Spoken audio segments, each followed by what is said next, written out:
request 5. I have a 5-minute statement that's prepared. Okay. This is not in regard to a flag.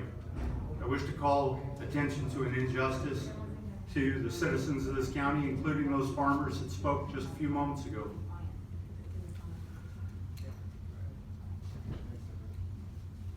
California Government Code, Title V, Division 2, Part 1, Chapter 9, shall be known as the Ralph M. Brown Act, enacted in 1953. The legislature finds that public boards, such as this, exist to aid in the conduct of the people's business.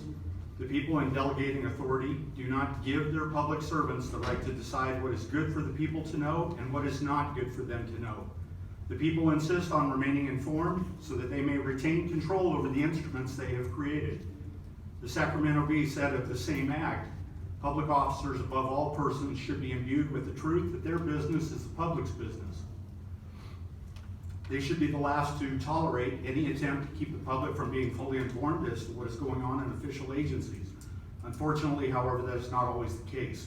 Instances are many in which officials have contrived deliberately and shamefully to operate in a vacuum of secrecy. Which brings us to this board. A little over a year ago, this board made the knowing decision to silence the public, the very people that you represent. From May 26th of last year until today, the residents of this county were denied the opportunity to speak to this board of public servants. Why would this board do this? What would make you suddenly stop citizens from having a voice in the actions of government?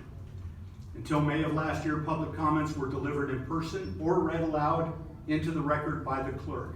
On May 26th of last year, however, the following comment was submitted electronically to each member of this board, requesting it be read into the record, and it was refused.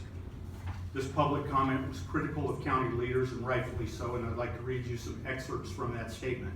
On May 22nd, 2020, following information is provided for the citizens of this county. I request this matter be fully read into the record. In 2010, Butte County was sued in federal court for discharging pollution into Hamlin Slough. This county settled that lawsuit via consent decree designed to prevent the county from polluting again. In August 2018, Butte County hired a technician to inspect the county landfill and ensure the county was not polluting. In February 2019, the technician observed and reported to managers that pollution was in fact being pumped from the county landfill into a preserve discharging into Hamlin Slough and Butte Creek. County managers failed to take the actions that they were required to by law and went so far as to try and keep the pollution from being reported accurately in violation of state and federal laws. In July 2019, the technician reported these pollution events as criminal activity to the local, state, and federal authorities, and thereby became a whistleblower. In October 2019, the State Water Board, having jurisdiction over this matter, met with the whistleblower. Later that same day, county managers removed the whistleblower from his job in violation of state and federal law. In January 2020, State Water Board investigators released their initial findings that confirmed county landfill staff had contaminated 24 million gallons of stormwater, 36 Olympic-sized swimming pools that went into our local watershed. The District 4 supervisor at that time, Steve Lambert, where this pollution originated, had been aware of the pollution issues and had taken no action against those county personnel that committed the actual pollution events. That these events have been kept hidden from the public is shameful. The State Water Board has determined the county to be accountable for fines that could exceed $240 million and has brought 3 lawsuits to date on this county. Supervisor Lambert lacked the courage to correct those pollution issues within his district, and he complicated matters by trying to hide them from the public that he serves. Each of you was given a copy of that public comment. Each of you had the opportunity to inform the members of your district, yet none of you did so.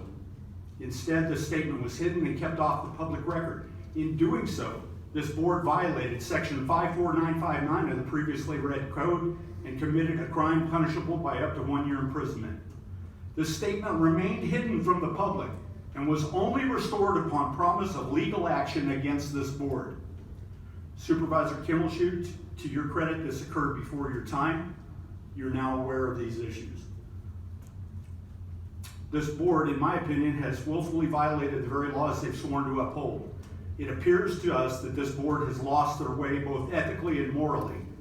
God directs his children to pray for those in positions of authority, and I want you to know that I have, and I will continue to do so. What has been given to you can be taken away.